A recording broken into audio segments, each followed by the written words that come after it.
बिस्मिल्लाहिर्रहमानिर्रहीम। बच्चों, हमारा जो आज का लेक्चर होगा, हमने यूरिनरी सिस्टम जो है इसको स्टार्ट करना है। हम लोग बेसिकली इसका जो इंट्रोडक्शन है वो डिस्कस करेंगे। इंसान का जो यूरिनरी सिस्टम है वो काम क्या करता है, इसके अंदर स्ट्रक्चर कौन कौन से होते हैं, किडनी के कौन कौन से स्ट्रक्चर्स होंगे, और फिर हम लोग नेफ्रॉन की बात करेंगे। नेफ्रॉन की फंक्शनिंग जो है वो इंशाल्लाह हम लोग कल वाले लेक्चर में स्टार्ट करेंगे। तो बच्चों, इंसान का जो यूरिनरी सिस्टम है, जिसको हम लोग एक और नाम देते हैं एक्सक्रीटरी सिस्टम का, इसके अंदर सबसे पहली चीज़ ये कि इसका फंक्शन क्या है। एक्सक्रीटरी सिस्टम जिसने होम्योस्टेसिस में हेल्प करनी है हमारी बॉडी को। होम्योस्टेसिस क्या होता है? किसी भी चीज़ के लिहाज से अगर हम अपने इन्वायरमेंट को, बॉडी का जो इंटरनल इन्वायरमेंट है, उस इन्वायरमेंट को बैलेंस करते हैं, ठीक है। अगर बॉडी के इंटरनल इन्वायरमेंट को बैलेंस किया जाए, तो बैलेंस बैलेंस स्टेट में रखा जाए, चाहे उसके अंदर पानी की कंसनट्रेशन है, चाहे टेम्परेचर की क्वांटिटी है, टेम्परेचर की अमाउंट है, हीट की अमाउंट है, या फिर बच्चों जो मेटाबॉलिक वेस्ट होते हैं, जो नाइट्रोजनस वेस्ट होते हैं, उनकी बात की जाए, तो ओवरऑल अगर हमारी बॉडी में किसी भी चीज़ की कंसंट्रेशन को मेंटेन किया जा रहा है ना, वो होम्योस्टेसिस कहलाता है। तो जो किडनीज होती हैं, they maintain ex homeostasis by removing metabolic waste. बच्चों, जो हमारी बॉडी में किसी भी चीज़ की जो होम्योस्टेसिस होगी, बॉडी को बैलेंस स्टेट में रखना, इक्विलिब्रियम स्टेट में रखना, वो वेस्ट मटेरियल को रिमूव करके की जा रही होगी। जो लंग्स होते हैं वो कार्बन डाइऑक्साइड को रिमूव करते हैं, ये भी एक मेटाबॉलिक वेस्ट है। जो स्किन है उसने स्वेट को रिमूव करना है, ये भी एक मेटाबॉलिक वेस्ट है। किडनीज ने यूरिया को रिमूव करना है, ये भी एक मेटाबॉलिक वेस्ट है। तो अगर इनको रिमूव ना किया जाए, हम अगर ये काम कर रहे हैं, हम लोगों ने पहले भी इस चीज़ के ऊपर डिस्कस किया हुआ है कि कोई भी चीज़ हम लोग जो है वो करते हैं, उस वो तभी करेंगे जब हमारी बॉडी को उस चीज़ की ज़रूरत होगी। अगर ज़रूरत नहीं है, हमारी बॉडी कोई काम नहीं करेगी। हीट को प्रोड्यूस करना है, वो तभी प्रोड्यूस करेगी जब उसको ज़रूरत है। जब ज़रूरत नहीं है तो उसने कभी भी हीट को प्रोड्यूस नहीं करना। तो हमारी बॉडी तभी कोई काम करती है जब उसको कोई काम करने की ज़रूरत होती है। ये वाली बात आप लोगों ने ध्यान में रखनी है। तो अगर इनको रिमूव किया जा रहा है, तो इस रिमूव करने की रीज़न ये है कि ये टॉक्सिसिटी कॉज करेंगे अगर ये रिमूव नहीं होंगे, जो वेस्ट मटेरियल्स हैं, ठीक है। वाटर, सॉल्ट, पीएच की जो कंसनट्रेशन होगी, ये डिस्टर्ब होना स्टार्ट हो जाएगी। अब बच्चों, जो एक्सक्रीशन है, बहुत से बच्चे यहाँ पर एक गलती करते हैं कि वो एक्सक्रीशन को ईजेशन के साथ, ये डेफिकेशन के साथ कंफ्यूज कर देते हैं।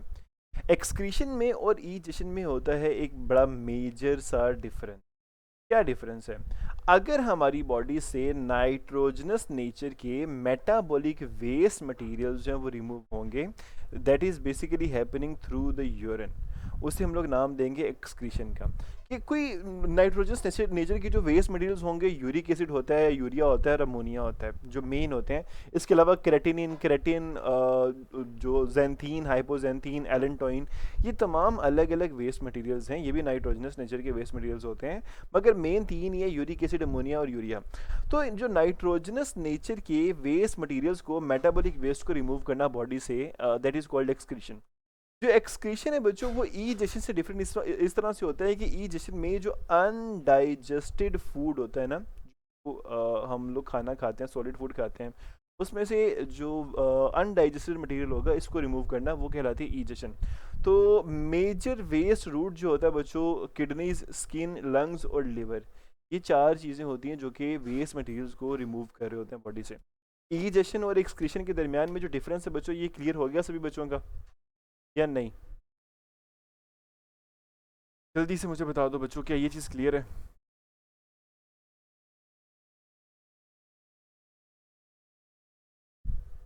ओके जी, ठीक, गुड।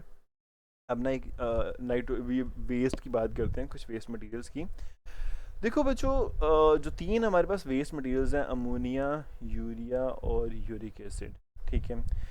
ये तीन आप लोगों ने याद रखने हैं। इनके अंदर हम लोगों ने वाटर की अमाउंट और जो एनिमल्स हैं उनके हवाले से भी बात करनी है। तो बच्चों, हमारे पास जो अमोनिया है, ये जब कभी भी हम प्रोटीन को डाइजेस्ट करते हैं, सॉरी, प्रोटीन को जब डाइजेस्ट किया जाता है, प्रोटीन में क्या होता है? Amino acids. अमीनो एसिड्स की जब डीएमिनेशन होती है, जब डीएमिनेशन करेंगे तो उसके अंदर से जो बाकी मटेरियल बचेगा, उसको एक कीटो एसिड के तौर पे हमारे मेटाबॉलिज्म के अंदर इंसर्ट करेंगे। तो डीएमिनेशन के दौरान रिमूव होगा अमोनिया, ठीक है। अब अमोनिया एक बहुत ज़्यादा टॉक्सिक मॉलिक्यूल है। इसको बॉडी में स्टोर नहीं किया जा सकता। अगर इसको बॉडी में स्टोर करना भी हो तो पानी में डिज़ोल्व करना पड़ता है इसको, और it is highly soluble in water. उसकी जो पानी के अंदर सोलिबिलिटी है वो बहुत ज़्यादा है। अब बच्चों, अमोनिया कितना टॉक्सिक है, इसके अंदर अगर हमने 1 ग्राम नाइट्रोजन को सिक्रीट करना है ना बॉडी से, तो हमें 500 मिलीलीटर वाटर रिक्वायर्ड होगा। ये इतना ज़्यादा टॉक्सिक है। अगर 500 मिलीलीटर से कम पानी होगा तो बॉडी के अंदर जहर फैलना शुरू हो जाएगा।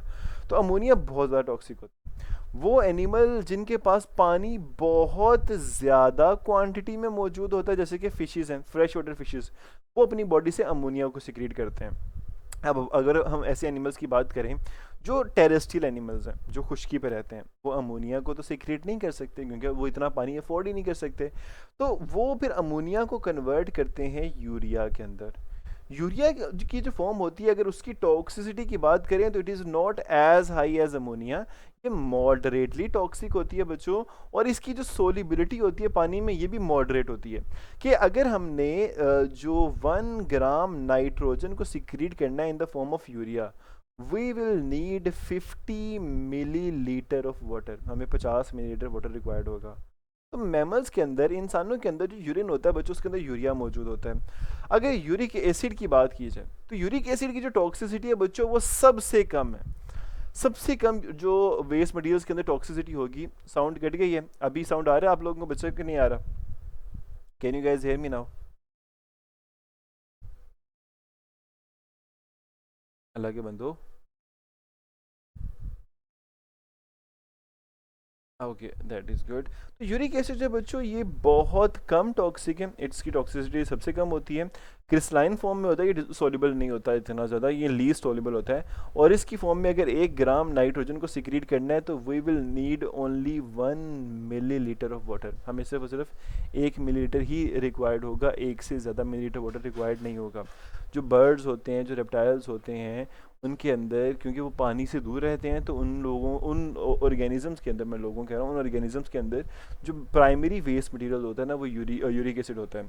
इसके अलावा क्रेटिनिन और बाइल प्रोडक्ट, ये बाई प्रोडक्ट्स होते हैं बच्चों, बाइल पिगमेंट्स, और ये इंसानों के अंदर माइनर कंसनट्रेशन के अंदर रिलीज़ किए जा रहे होते हैं। अब जो एक्सक्रीटिव प्रोडक्ट के अंदर अगर हैबिटेट की बात की तो मैं आप लोगों को पहले बता चुका हूँ कि अमोनिया जिसके लिए पानी की रिक्वायरमेंट बहुत ज़्यादा है, ये एक्वेटिक इन्वायरमेंट के अंदर रहने वाली फिशेस ही सिक्रीट कर सकती हैं। और वो ऑर्गेनिज्म जो अमोनिया को as a waste material secrete कर रहा होगा, जिसके पास पानी बहुत ज़्यादा होगा, उस एनिमल को हम लोग मोनोटैलिक का नाम देंगे बच्चों। ये एमसीक्यूज में आता है। हम लोगों ने यूरिया के बारे में बात कर ली कि जिसकी पानी की रिक्वायरमेंट मॉडरेट है, उसको हम 1 ग्राम नाइट्रोजन को सिक्रीट करने के लिए 50 मिलीलीटर वाटर रिक्वायर्ड है।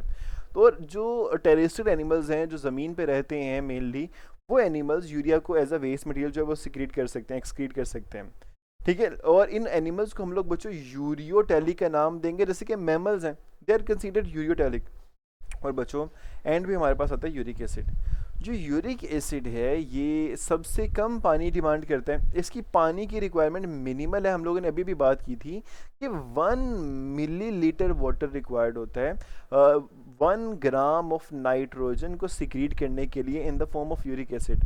तो ये वो एनिमल्स सिक्रीट करते हैं जो कि एरिड कंडीशंस में रहते हैं, जो खुश्की में रहते हैं, जिन एनिमल्स को पानी इतना ज़्यादा मुहैया नहीं होता, मैसर नहीं होता, जैसे कि डेजर्ट वगैरह की कंडीशन में। और इन एनिमल्स को हम लोग यूरिकोटैलिक का नाम देंगे। तो इन तीनों के दरमियान में डिफरेंस बच्चों करना आ जाएगा जब एग्जाम में सवाल पूछा जाएगा।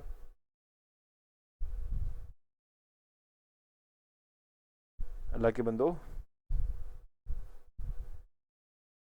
चलो दैट इज़ गुड। आगे चलते हैं। अब हम यहाँ पे कुछ ऑर्गेनिजम्स की बात करते हैं और उनके अंदर मौजूद जो एक्सक्रीटरी ऑर्गन्स हैं, अगर इनका जिक्र करते हैं। तो अर्थवर्म है बच्चों हमारे पास। सबसे पहले अर्थवर्म जो है इसके अंदर एक्सक्रीटरी ऑर्गन्स होते हैं, नेफ्रीडिया। नेफ्रीडिया एक ट्यूबुलर स्ट्रक्चर है, ट्यूब लाइक एक्सक्रीटरी सिस्टम है, जिसने अमोनिया और यूरिया को सिक्रीट करना होता है बॉडी से। जो इंसेक्ट होते हैं बच्चों ये बहुत इम्पोर्टेंट है। इंसेक्ट्स का जो एक्सक्रीटरी सिस्टम है, मैलपीजियन ट्यूब्यूल्स, ये बहुत इंपॉर्टेंट है। ठीक है, ये यूरिक एसिड को सिक्रीट करते हैं। और मैमल्स के अंदर या इंसानों के अंदर किडनीज यूज़ होती हैं यूरिया को सिक्रीट करने के लिए, बहुत ज़्यादा एफिशिएंट होती हैं। तो ज़रा इंसानों के यूरिनरी सिस्टम की बात करते हैं। इंसानों का जो यूरिनरी सिस्टम है इसको हम लोग एक्सक्रीटरी सिस्टम भी बोलते हैं। ठीक है, तो एक्सक्रीटरी सिस्टम के अंदर बच्चों 4 डिफरेंट स्ट्रक्चर्स होते हैं। सबसे पहले हमारे पास किडनीज़ हैं जो कि 2 होती हैं, जिनका फंक्शन ये है कि इन्होंने ब्लड को फिल्टर करना है। ब्लड किडनी में से गुजरेगा, ब्लड जो है वो फिल्टर होगा और ब्लड के अंदर मौजूद वेस्ट मटेरियल जो है वो यूरिन की फॉर्म इख्तियार कर लेंगे। फिर आता है बच्चों यूरिटर। यूरिटर जो होता है वो किडनी से यूरिन को लेकर जाता है ब्लैडर के पास।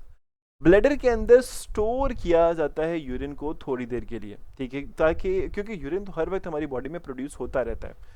अगर फंक्शनिंग किडनीज हो यूरिन प्रोड्यूस होता रहेगा, लेकिन यूरिन को फ़ौरन से हम एक्सक्रीट नहीं कर सकते, यूरिन को थोड़ी देर के लिए स्टोर करना पड़ता है।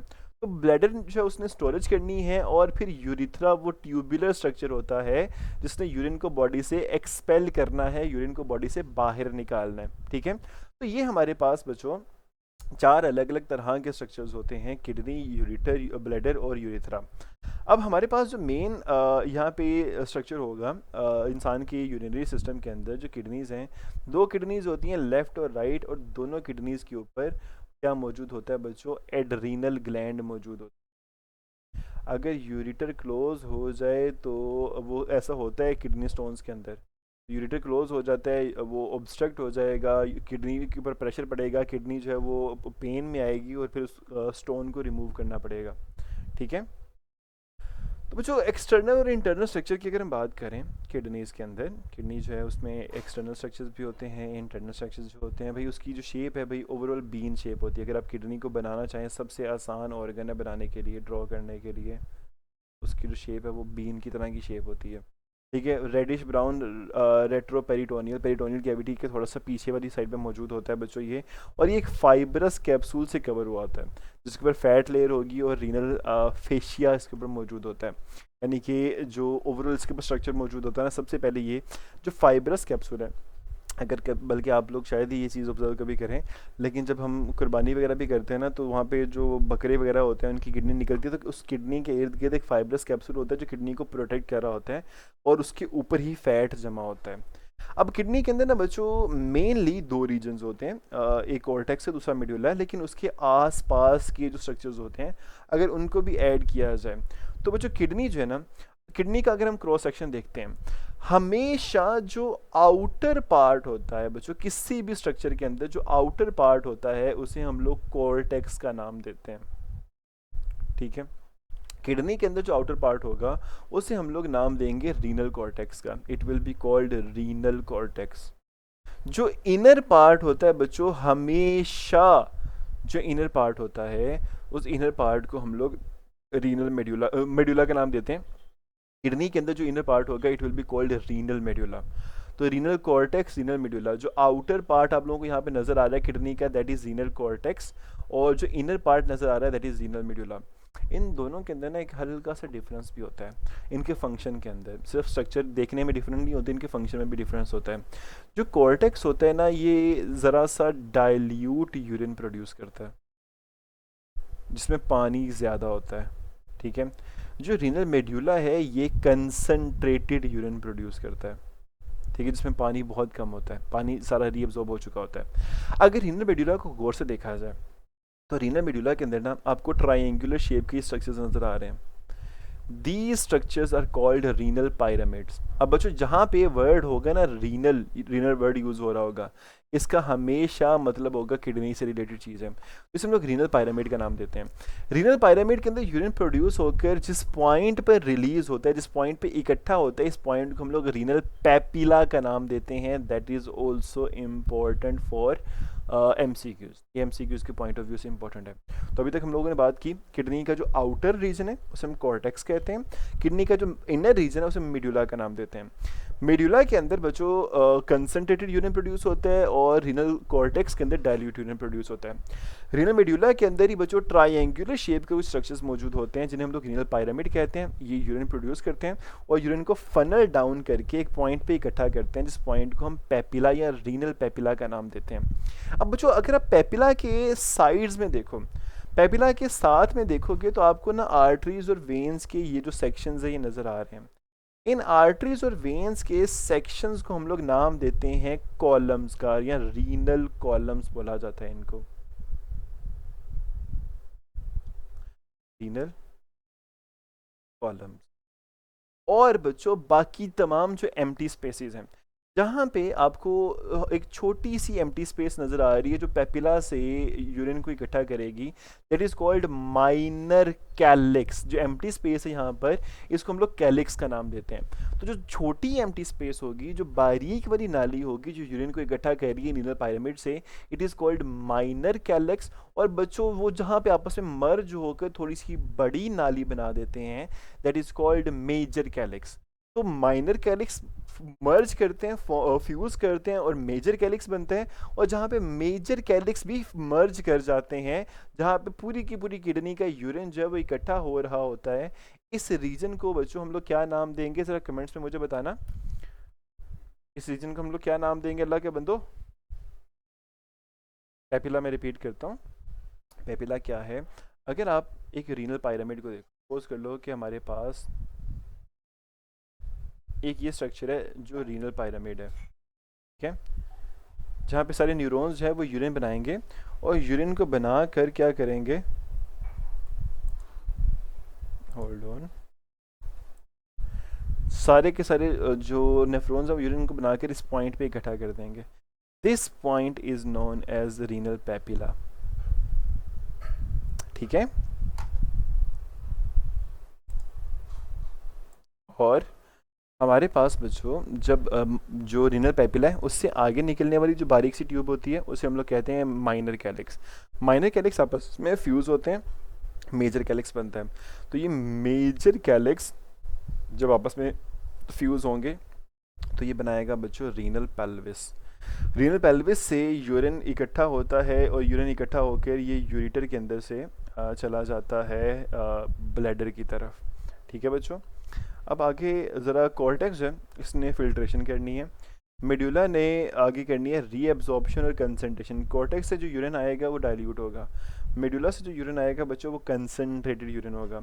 पेल्विस ने यूरिन को कलेक्ट करना है और जो ब्लड सप्लाई है बच्चों उसने वेस्ट को रिमूव करना और मज़ीद ब्लड को वहाँ पे लेके आना, ये काम करना होता है। अगर एक नेफ्रॉन के कुछ स्ट्रक्चर्स की बात की जाए बच्चों, नेफ्रॉन जो होता है, ज़रा मुझे कमेंट्स में बताइएगा आप लोगों के ख्याल में नेफ्रॉन में कितने पार्ट्स होते हैं, कितने स्ट्रक्चर्स होते हैं एक नेफ्रॉन के अंदर? How many structures, how many parts does a nephron have?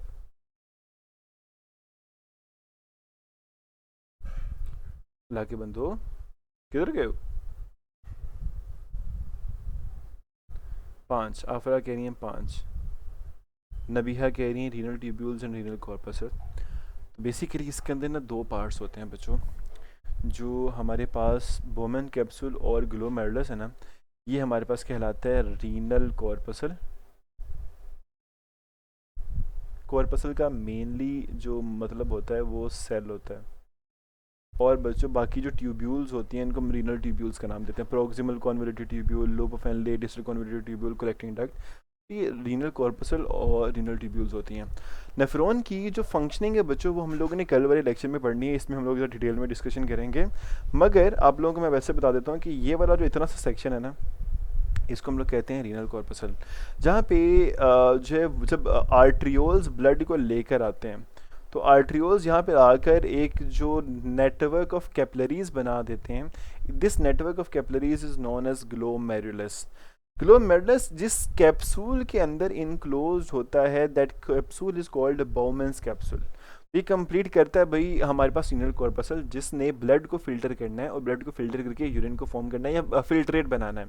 उस फिल्ट्रेट के अंदर बहुत सी यूज़फुल चीज़ें होती हैं, जैसे उस फिल्ट्रेट के अंदर वाटर मौजूद होता है, उसमें ग्लूकोज, उसमें अमीनो एसिड, उसमें सॉल्ट मौजूद होते हैं।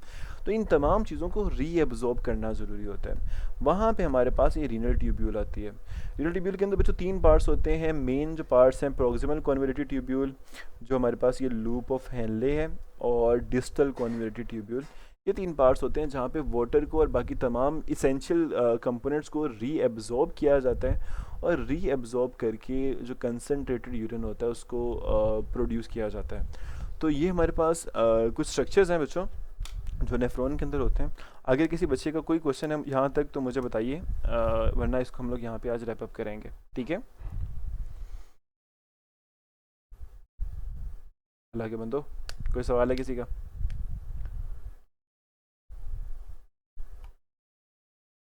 क्लियर है? That is good.